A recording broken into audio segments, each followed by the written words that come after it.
Hello বন্ধুরা, তোমরা সবাই কেমন আছো? আশা করি সবাই ভালো আছো, আমরাও ভালো আছি। তো দেখতে থাকো নতুন একটি ব্লগ, আশা করি তোমাদের ভালো লাগবে।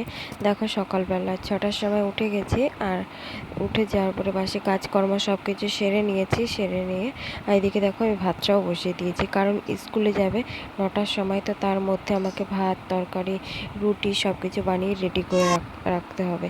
তো তার জন্য দেখো আমার ভাত আর তরকারি একদিকে বসিয়ে দিয়েছি, আর আমি রুটিটাও বানিয়ে নিয়েছিলাম। বানিয়ে নিয়ে এবার টিফিনে রুটি, তরকারি তো সব কিছু ভরে রাখছি। আর আমার চাও করা হয়ে গেছে। তো মা স্কুল থেকে দিয়ে আসবে ভাগ্নাকে, তো তারপরে দিয়ে হচ্ছে আমরা বসে চা খাবো।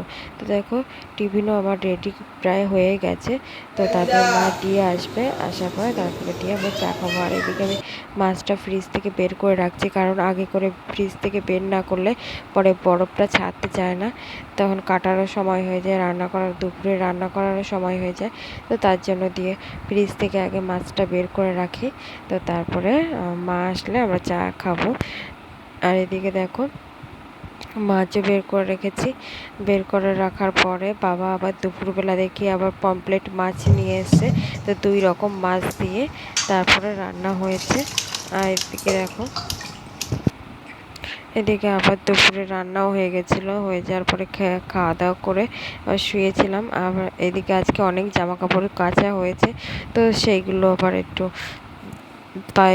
ভাঁজ করছি। তারপর বিছানাতে সব ধোয়া হয়েছিল, বালিশের ওষা, তো সব কিছু আমি এদিকে গুছিয়ে নিচ্ছি, কারণ মামামেরও সন্ধ্যার পরে ওকে খাইয়ে দিলে ওরও ঘুমের সময় হয়ে যায়। তো তার জন্য আমি আগে এগুলো করে নিচ্ছি কাজগুলো, তারপরে আর যা কাজকর্ম আছে তো সেগুলো করে নেব। আর এদিকে দেখো বিছানাতে সব কিছু পেতেই নিচ্ছি।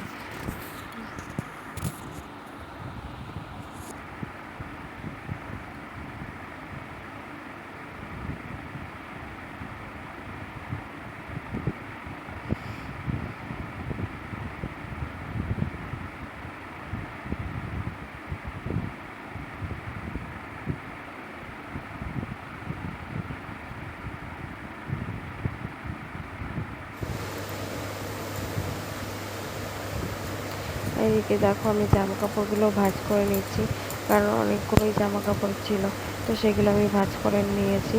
আর এইদিকে আমার বালিশের ওষারও সব কিছু ভরা হয়ে গেছে, সব কমপ্লিট হয়ে গেছে। আর এদিকে তোমাদের একটু দেখাচ্ছিলাম ঘরটা কত সুন্দর করে একটু গুছিয়ে নিয়েছি, কারণ ঘরটা কতদিন ধরে অগোছালো ছিল, তাই ভালোও লাগছিল না। দেখো ভিডিওটি ভালো লাগলে অবশ্যই লাইক, শেয়ার, কমেন্ট, সাবস্ক্রাইব